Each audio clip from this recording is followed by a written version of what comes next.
Well, hello. I'm finally back. I've been very busy and haven't had a chance to do my little podcast, but I wanted to come on here and share about my second deployment.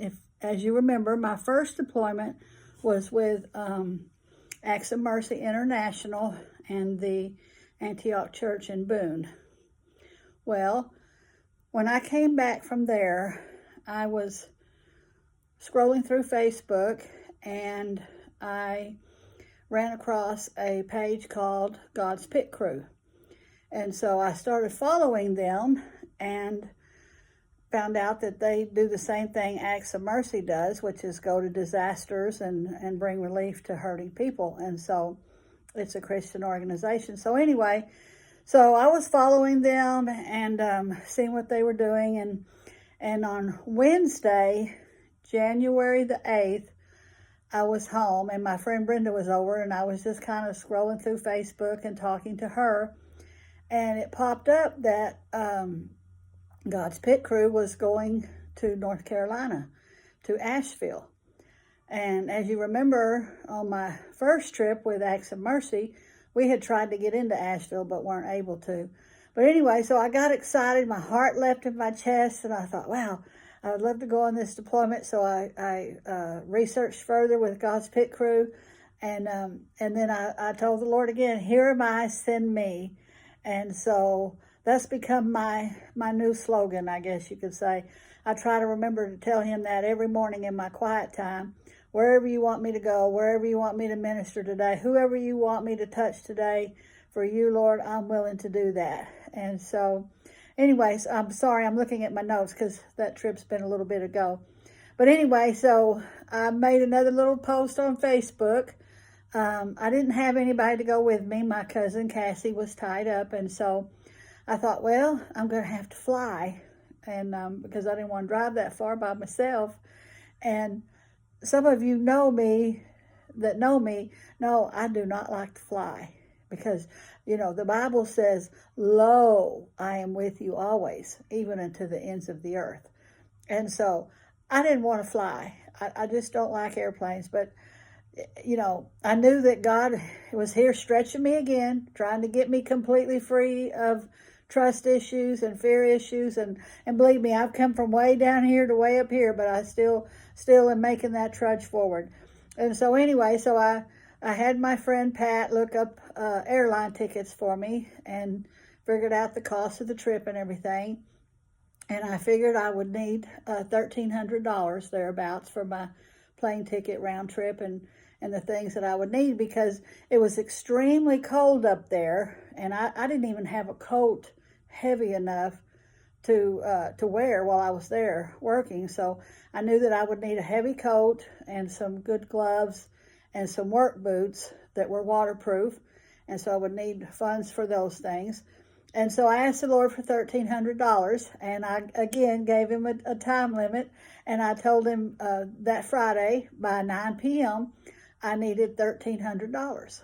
And so I said, God, if you provide, here am I, send me. It's really very simple. We just got to be willing to go and do. God wants to bless us. He wants to give to us to go and help others. And so anyway, so I got, by 8:20 that Friday night, I was still a little bit of ways. And I was thinking, well, maybe I'm not supposed to go on this trip. I don't know if the money's going to come in. And I always tell the Lord, now, Lord, if you want me to go, you will provide the money by such and such time. I always put a little fleece before the Lord, if you will. And so I told the Lord, if you don't want me to go, I'm okay with that. And I won't get the money and I won't go. Well, that was around 8:20. Right before 9 o'clock, money started coming in again. And before 9 o'clock got here, I had over $1,900. And $333 of it was given for me to give away to people. And another $100 was given away for me to give to people. So $433 of it was just to give away to hurting people. God is good. And so anyway, so I went shopping and got me a coat, got my work boots, waterproof work boots, and some gloves and things, and packed. And it's funny when I got on the first airplane, I was very apprehensive, and I was walking down the aisle. And if you ever been on a plane, you stop in the aisle because people are putting their things up, and so I was stopped in the aisle. And I had my little escort badge with me. Remember my escort badge? I wish I'd have brought it in here. But the one that I got up on what I called Hell Mountain. Remember, from the officers, the sheriff's department officers. And so I had that in my pocket. And so I was walking down the aisle of the plane, and I looked over to my left. Somebody caught my attention, and I seen a man just glaring at me. And I thought, is he looking at me? But honestly, it was the enemy trying to scare me. And I looked at that man, and I thought to myself, with my vivid imagination, oh Lord, he's got to be a terrorist. And so I was watching him, and I would look away, and he was making me very uncomfortable. And I'd look at him, and I swear it looked like he was looking at me like this, just glaring at me like, I'm taking this plane down, and blah blah blah.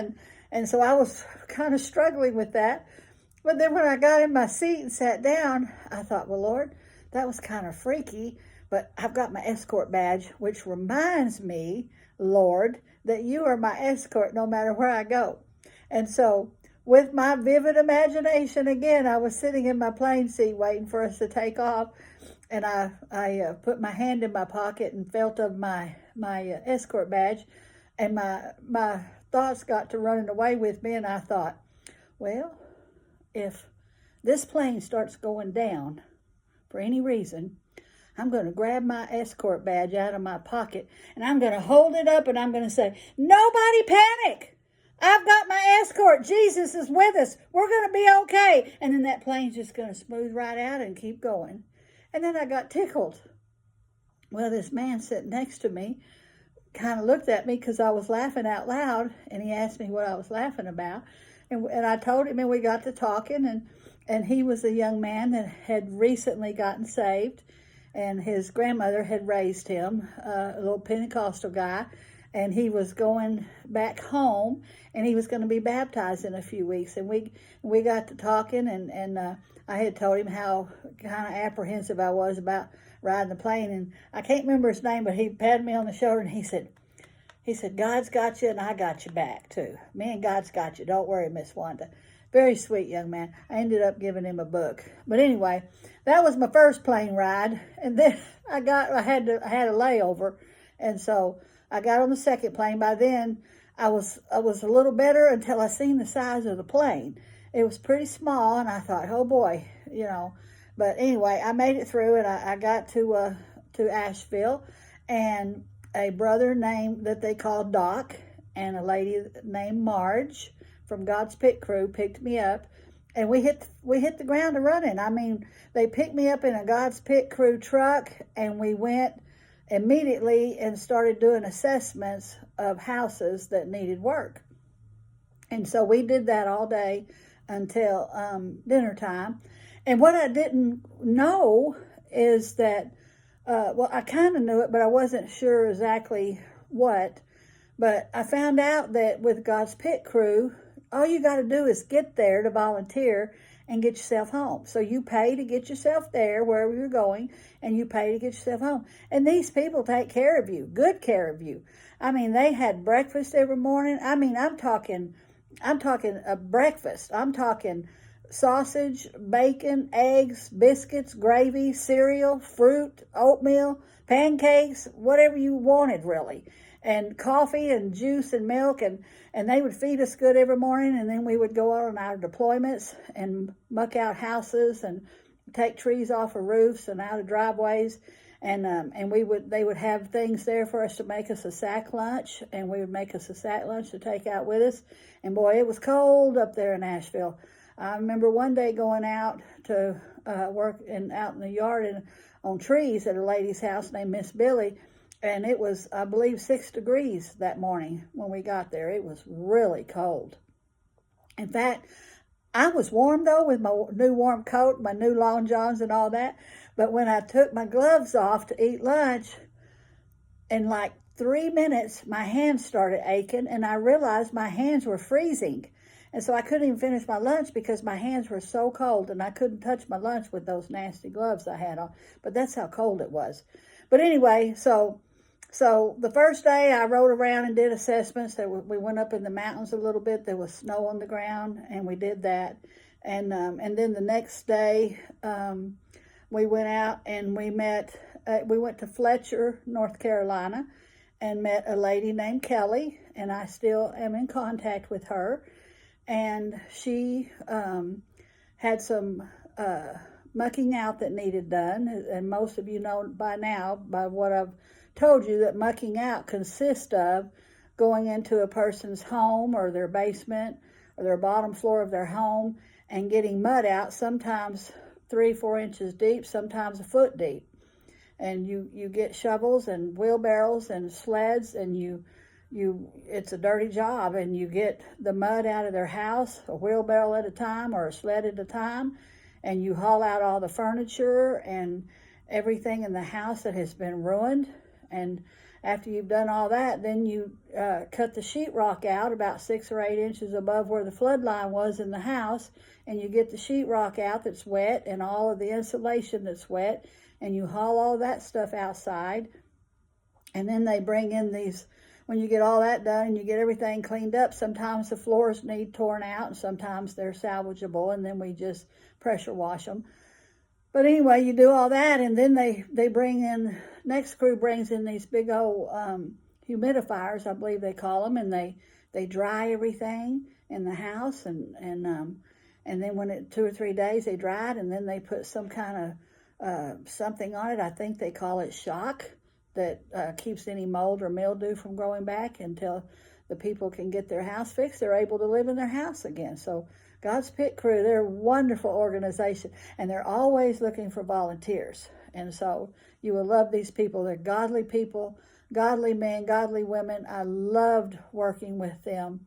And so anyway, so I got to minister to Kelly while we were working at her house. Now here's what the team leaders tell us every morning after breakfast before we go out. They tell us, now, listen, your first job is to minister to people. Bring the gospel to people. We want people to get saved. We want people to know that we are the hands and the feet of Jesus and the mouthpiece of Jesus. And we are here doing this because we love Jesus, and he is working through us to let those people know that he loves them too. And so they'll tell us, your first job is to minister to people. And then you get to muck out their house or tear trees off their roof or out of their driveway or whatever and cut them up. So that's what we do. And so I got to minister to Kelly and her boyfriend, who was over that day. And Kelly was taking care of her invalid mother. I got to pray with her. And so it was just a wonderful time of ministry with them. And we got their house done, and everything was good. Well, I believe we worked on that house, I believe, for 2 days. And while I was there, I cut my finger on a piece of metal. Now, it was a teensy-tiny cut. You could hardly even see it. It barely bled. But I was working with a nurse, and her name was Chris. And Chris was like, "Oh, no, Miss Wanda, I got to take you to get a Technoshot," because I had told her I didn't have a Technoshot for like 20 years. And so she loaded me up, and I was like, I really don't need to do that. But she was concerned because what we were working in this mud and stuff. And so she took me down to the local pharmacy store and tried to get me a Technoshot, but they wouldn't do it because they said it was job related, but it really wasn't. But anyway, I'm going to the doctor next week. I'm going to get a Technoshot. But anyway, so we worked there, and then a day or two later, we did some other work. I can't even remember all their names. I'm sorry. But I remember we worked at a lady's house named Miss Billy, who had some tree work that needed to be done. And that was hard work, too. Of course, a couple of people asked me, did I want to run a chainsaw? And I'm like, no, I don't want to run a chainsaw. I ran a chainsaw years ago, and it kicked back on me, and I never forgot it. And but there was women out there running them chainsaws too. Of course, they use safety equipment, but I was a tree dragger. I dragged limbs. That's what I did. And so, anyway, so we did that. I believe we done that in 2 days also. I can't remember how many days I was there. I believe I was there from the 18th of January to February 1st. And we got to go to this other house. It was a trailer house. Sweet couple lived there, had some small children, and they needed their floors tore out. I believe they had already had all the mud pretty much brought out, but they still had furniture and different things in the house. So we went to muck out their house. Can't remember their names, but anyway, there was a big old dumpster there on the property, and my job was to fill that dumpster. Now, Jeff Rex, or Rex Roll, they call him, was my team leader, and and I was just kind of throwing stuff in there, flooring and stuff, and he said, no, Miss Wanda, you have to strategically fill this dumpster. We need to fill every inch of this dumpster. We need you to place it so that there's no room and gaps in it. And so I filled that dumpster for 2 days, and my friend Chris called me the dumpster girl. But I got in that dumpster, and I feel, they would throw that flooring outside, and they brought the toilet out and the refrigerator and those heavy things. But really, basically, I filled that dumpster, and I strategically filled it until when Rex Rose saw it each day, he would tell me that was the most beautiful dumpster he had ever seen filled. And it was hard, grueling work. But you know what? The joy of the Lord was my strength. And I was so happy to do it. I was so happy to help people. That's what I love to do. And that's what Jesus wants us to do. And so I filled that dumpster for 2 days. And I believe after I left on the 1st, they got another one and filled it. But here's the thing. The day I left, President Trump was coming in at the same airport in Asheville. And doggone it, I missed him. I was hoping I'd get to see him. I told somebody on the plane, well, if I see him, I'm going to run out there and give him a hug. And they're like, no, don't do that. You might get shot. So I decided I wouldn't do that even if I saw him. But I missed him by a little bit. But anyway, I just wanted to share a little bit. And I'll hopefully get to do another one next week and share some more about that trip.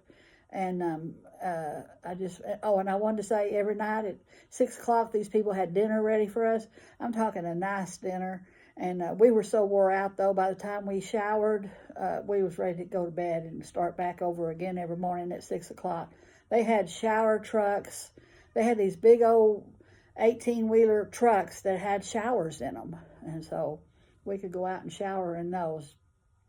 But anyway, I just wanted to share with you, and I will be back again next week. I hope you enjoyed this, and everyone be blessed, and until next time, bye-bye now.